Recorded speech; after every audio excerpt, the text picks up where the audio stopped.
നമ്മുടെ വീട്ടിൽ പൂക്കളൊക്കെ ഇങ്ങനെ നിറഞ്ഞു നിൽക്കുന്ന കാഴ്ചയാണ്. അപ്പോൾ ഇത് സത്യം പറഞ്ഞു കഴിഞ്ഞാൽ ഒരാഴ്ച മാത്രമേ ഉണ്ടായിരുന്നുള്ളൂ. ബാക്കി പിന്നത്തെ ആഴ്ചയായപ്പോഴേക്ക് അതൊക്കെ പോയി കേട്ടോ. അതായത് എല്ലാം പൊഴിഞ്ഞു പോയി. പക്ഷേ ഇത് ആ ഒരു ആഴ്ച ഭയങ്കര ബ്യൂട്ടിഫുള്ളായിരുന്നു. നമ്മുടെ വീടിൻ്റെ മുമ്പിൽ തന്നെ നിറച്ചും പൂക്കളായിരുന്നു. അപ്പോൾ ആ പൂക്കളൊക്കെ പൊഴിഞ്ഞു പോയി കഴിഞ്ഞ് കഴിഞ്ഞപ്പോൾ നമ്മൾ അതൊക്കെ വെട്ടി അത് ഷേപ്പാക്കി നിർത്തി. ഇനി അടുത്ത വർഷം ടൈപ്പും ഉണ്ടാവുള്ളൂ. അപ്പോൾ നമ്മൾ അന്ന് ആപ്പിൾ ചെടികളും പിന്നെ പിയറൊക്കെ നട്ടുമല്ലോ. അപ്പോൾ അത് കുറച്ചൊന്ന് വളർന്നിട്ടുണ്ട്. അപ്പോൾ അതൊക്കെ ഒന്ന് കാണിച്ചു തരാമെന്ന് വിചാരിച്ചു. അപ്പോൾ അതിന് പൂവൊക്കെ ഇട്ടുണ്ടായിരുന്നു കേട്ടോ. നിറയെ പൂവുണ്ടായിരുന്നു. അപ്പോൾ പൂവുള്ള സമയത്ത് നമുക്ക് എടുക്കാനൊന്നും സമയം കിട്ടിയില്ല, വീഡിയോ എടുക്കാനൊന്നും സമയം കിട്ടിയില്ല. അപ്പോൾ നമ്മൾ ഇപ്പോഴാണ് നമുക്ക് സമയം കിട്ടിയത്. അപ്പോൾ ഇതൊക്കെ നിറച്ചും പൂക്കളുണ്ടായിരുന്നു. ആ പൂക്കളൊക്കെ കൊഴിഞ്ഞു പോയിരുന്നു. അപ്പോൾ ആപ്പിൾ ഉണ്ടാവുകയാണെങ്കിലും നമ്മൾ പറിച്ച് കളയണമായിരുന്നു. അപ്പോൾ ആപ്പിളൊന്നും ഉണ്ടായിരുന്നില്ല.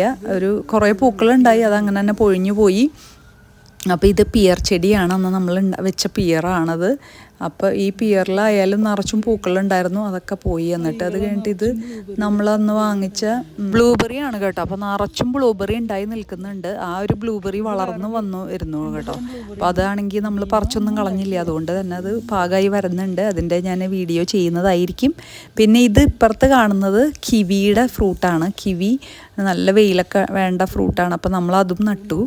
പിന്നെ ഈ കാണുന്നത് ഡാലിയയാണ്. ഡാലിയ നമ്മൾ പല കളറിൽ വാങ്ങിച്ചിട്ടുണ്ടായിരുന്നു. അപ്പോൾ അതിൻ്റെ നിറച്ചും മുട്ടൊക്കെ ഇട്ടിട്ടുണ്ട്. ഇത് കുറച്ച് ദിവസം മുമ്പെടുത്ത വീഡിയോ ആണ്. ഇപ്പോൾ നിറച്ചും പൂക്കളായി കേട്ടോ. ഇപ്പോൾ നമ്മുടെ ഡാലിയ പൂവിട്ടിരിക്കുന്നതാണ്. ഇത് നല്ല റെഡ് കളറാണ്, പിന്നെ ഓറഞ്ച് കളറാണ്. പിന്നെ നമ്മൾ ഈ കാണുന്നത് ഹോയ പ്ലാന്റ് ആണ്. ഇത് നല്ല വെയിലത്ത് വെക്കണം, കൊമ്പൊക്കെ ഒടിച്ച് നടാം കേട്ടോ. അപ്പോൾ thank you for watching. Keep on watching grace small world.